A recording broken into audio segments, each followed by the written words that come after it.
hadirat-Mu yang kudus. Perkenankan hamba-Mu ya Yesus, sujud menyembah dalam kekudusan.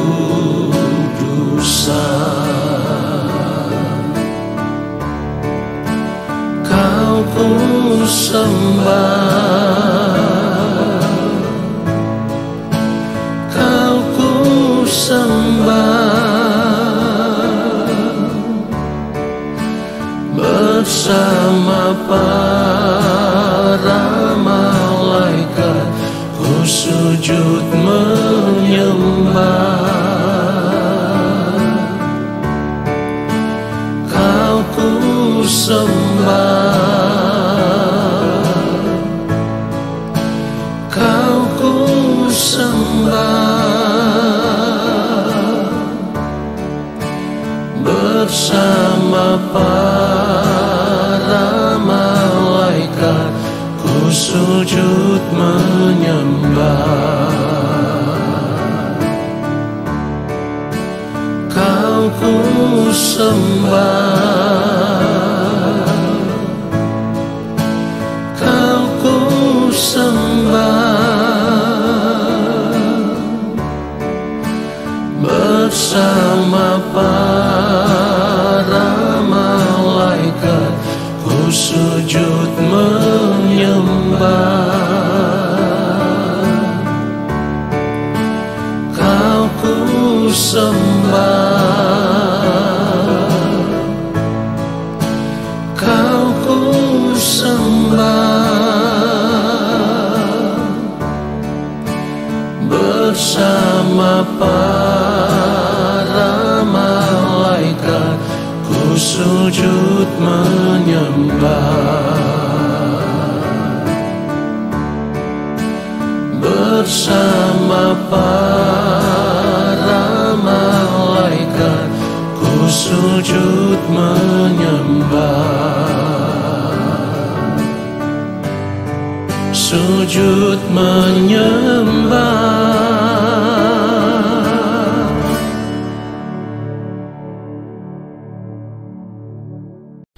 Mari kita berdoa. Yang Maha Mulia Allah Bapa yang ada di dalam kerajaan sorga, saat ini kembali kami semua ada di hadapan Bapa. Kami mau menanti-nantikan Bapa berbicara bagi kami. Kami merindukan akan kebenaran firman-Mu ya Allah. Bapa, hamba-Mu hanyalah alat. Pakailah lidah bibir mulut hamba untuk menyampaikan kebenaran firman-Mu seperti yang Bapa kehendaki. Kebenaran yang berasal dari hati Bapa, dari pikiran perasaan Bapa. Bapa yang Maha Kudus, tidak ada yang tersembunyi di hadapan Bapa. Segala sesuatu nyata di hadapan Bapa. Oleh sebab itu kami juga mohon belas kasihan Bapa, mengampuni kami, memaafkan ketidaktepatan hidup kami, supaya ketika kami mendengarkan kebenaran firman-Mu, kami semua ada dalam kesucian kekudusan Allah. Roh Kudus Tuhan kiranya mengurapi kami, memberikan kami hikmat pengertian untuk mengerti akan kebenaran firman-Mu ya Tuhan. Lalu kami mau hidup seturut firman-Mu. Di dalam nama Tuhan Yesus Kristus, kami siapkan hati kami untuk kebenaran firman Tuhan saat ini. Haleluya. Amin. Saudara yang dikasihi oleh Tuhan Yesus Kristus, tidak ada cara lain yang membuat kita bisa benar-benar hidup memuliakan Allah Bapa di sorga, selain kita harus berani melepaskan semua hak hidup kita dan menyerahkan segenap hidup kita ke dalam tangan Bapa di sorga. Dan sebenarnya contoh hidup ini adalah contoh hidup yang telah ditunjukkan oleh Yang Mulia Tuhan Yesus Kristus. Tuhan Yesus rela melepaskan segala sesuatu demi untuk melakukan dan melaksanakan semua kehendak Bapa di sorga. Dan hal itu dilakukan oleh Yang Mulia Tuhan Yesus Kristus ketika Tuhan Yesus ada di dunia ini dan hidup sama seperti kita. Hidup sama dengan manusia biasa. Cara hidup seperti inilah yang harus dimiliki oleh setiap orang percaya. Kita harus mengikuti jejak hidup yang telah ditunjukkan oleh Tuhan Yesus ini. Saudara, kalau kita melihat kebenaran firman Tuhan, kita membaca Filipi pasal yang kedua, kita melihat ayatnya yang kelima sampai dengan ayatnya yang kedelapan. Ini menjadi contoh hidup yang harus kita ikuti, teladan hidup yang harus kita ikuti. Kalau kita membaca kebenaran firman Tuhan ini, Filipi pasal yang kedua ayat yang kelima, hendaklah kamu dalam hidupmu bersama menaruh pikiran dan perasaan yang terdapat juga dalam Kristus Yesus. Ayat 6, yang walaupun dalam rupa Allah, tidak menganggap kesetaraan dengan Allah itu sebagai milik yang harus dipertahankan. Lalu ayat 7, melainkan telah mengosongkan dirinya dan mengambil rupa seorang hamba dan menjadi sama dengan manusia. Ayat 8, perhatikan baik, dan dalam keadaan sebagai manusia, ia telah merendahkan dirinya dan taat sampai mati, bahkan sampai mati di kayu salib. Saudara, perhatikan itu, Tuhan Yesus melepaskan segala sesuatu. Ya, tidak ada yang dipertahankan dari hidupnya, dilepaskan, bahkan rela menjadi sama dengan manusia, lalu merendahkan diri dan taat sampai mati. Saudaraku, saudara, ini adalah bentuk ketaatan kepada Bapa di sorga. Dalam keadaannya sebagai manusia, saudaraku, Tuhan Yesus belajar taat untuk melakukan semua kehendak Allah Bapa di sorga. Bahkan kebenaran firman Tuhan katakan, kalau kita mau melihat Ibrani pasal yang kelima ayat yang ke-8, dan sekalipun ia adalah anak, ia telah belajar menjadi taat dari apa yang telah dideritanya. Perhatikan itu. Dalam penderitaan tetap taat kepada Bapa, melakukan kehendak Bapa. Ketaatannya ini, saudaraku, bukan untuk kepentingan diri Tuhan Yesus sendiri, tetapi ketaatannya ini untuk kepentingan kita. Jika demikian, mari kita melihat kehidupan kita. Apakah kita sudah benar-benar taat, sama seperti Kristus taat, melakukan kehendak Bapa atau tidak? Apakah kita sudah rela melepaskan semua hak hidup kita dan menyerahkan kehidupan kita sepenuhnya untuk Tuhan atau tidak? Saudara yang dikasihi oleh Tuhan Yesus Kristus, sebagai orang percaya kita tahu benar bahwa di dalam Kristus kita telah ditebus.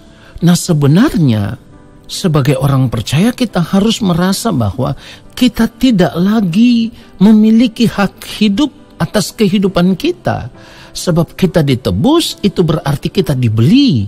Dan firman Tuhan katakan kita dibeli dengan harga yang lunas, dibayar. Ketaatan Tuhan Yesus tadi, pengorbanan Tuhan Yesus tadi, sampai mati di kayu salib, itu semua menjadi harga yang dibayar supaya bisa menebus kita dari tangan kuasa kegelapan, supaya bisa membawa kita kembali kepada Allah Bapa di sorga dan kita bisa dipandang benar di hadapan Bapa.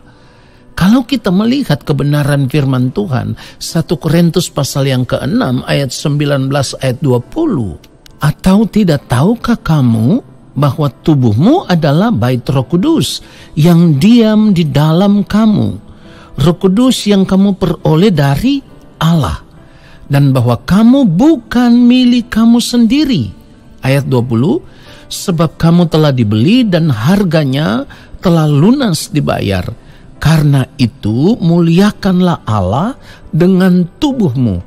Jadi kita harus menyadari bahwa Ketika kita dibeli, kita tidak lagi punya hak hidup atas kehidupan kita ini. Hidup kita harus diserahkan kepada Allah Bapa di sorga. Lalu kita hidup hanya untuk memuliakan Bapa. Saudaraku, persoalannya adalah selama ini kita masih merasa memiliki kehidupan kita. Kita merasa berhak atas hidup kita. Karena kita merasa hidup kita milik kita sendiri, kita berhak atas kehidupan kita. Lalu kita hidup sesuka hati kita. Apa yang kita mau kita lakukan. Ya, kita hidup sesuka hati kita menuruti keinginan diri, menuruti hawa nafsu diri. Itulah yang kita lakukan. Karena apa? Karena kita lebih suka menikmati kesenangan-kesenangan hidup dunia ini. Kita lebih suka menikmati kenyamanan hidup dunia ini. Kita juga tidak ingin mendengar kata menderita. Ini artinya cara hidup kita berbanding terbalik dengan cara hidupnya yang mulia Tuhan Yesus Kristus. Tuhan Yesus melepaskan segala sesuatu, hidup di dalam ketaatan demi melakukan kehendak Bapa di surga, menyukakan menyenangkan hati Bapa sampai mati di kayu salib. Dan hal ini berbanding terbalik dengan cara hidup kita. Kita mau mempertahankan hak hidup kita. Kita mau menikmati dunia ini. Kita mau hidup dalam kenyamanan. Kita mau hidup dalam kebahagiaan dunia yang hanya sementara. Dan cara hidup seperti inilah yang sebenarnya mengecewakan Bapa, melukai hati Bapa, mendukakan hati Bapa, saudaraku. Saudara yang dikasihi oleh Tuhan Yesus Kristus, kita harus menyadari bahwa jika hidup sebagai orang percaya kita tidak rela untuk melepaskan semua hak hidup kita. Kalau kita tidak rela untuk hidup hanya melakukan kehendak Bapa di surga selama kita masih hidup di dunia ini, maka sebenarnya kita sedang memberontak kepada Allah. Jujur, saya harus katakan itu. Kalau kita tidak melepaskan semua hak hidup kita, lalu hidup melakukan kehendak Bapa di sorga, kita sedang memberontak kepada Allah Bapa di sorga. Jadi kalau kita berkata kita ini orang percaya, kita ini anak Tuhan, kita ini orang Kristen, kita harus berani melepaskan semua hak hidup kita. Apa itu melepaskan hak hidup? Melepaskan hak hidup artinya kita tidak berkuasa lagi mengatur diri kita sendiri, tetapi kita mau memberi diri untuk hidup di dalam pengaturan Tuhan sepenuhnya. Ya, kita harus mau memberi diri untuk hidup di dalam pengaturan Tuhan sepenuhnya. Saudaraku, kita baru bisa dikatakan hidup memuliakan Tuhan kalau kita mau hidup di dalam pengaturan Tuhan. Artinya kalau kita tidak mau hidup di dalam pengaturan Tuhan, kita tidak bisa hidup memuliakan Tuhan. Satu contoh peragaan kehidupan melepaskan hak yang ditunjukkan oleh Tuhan Yesus Kristus adalah ketika yang mulia Tuhan Yesus Kristus saat itu mencuci kaki murid-muridnya. Ini adalah contoh hidup yang seharusnya membuat kita menjadi malu. Kalau kita melihat keadaan hidup kita saat ini, yang hidup suka-suka sendiri, ya, hidup menuruti keinginan diri sendiri, tetapi apa yang dilakukan Tuhan Yesus? Yohanes 13 kalau kita membaca ayat 4, lalu bangunlah Yesus dan menanggalkan jubahnya.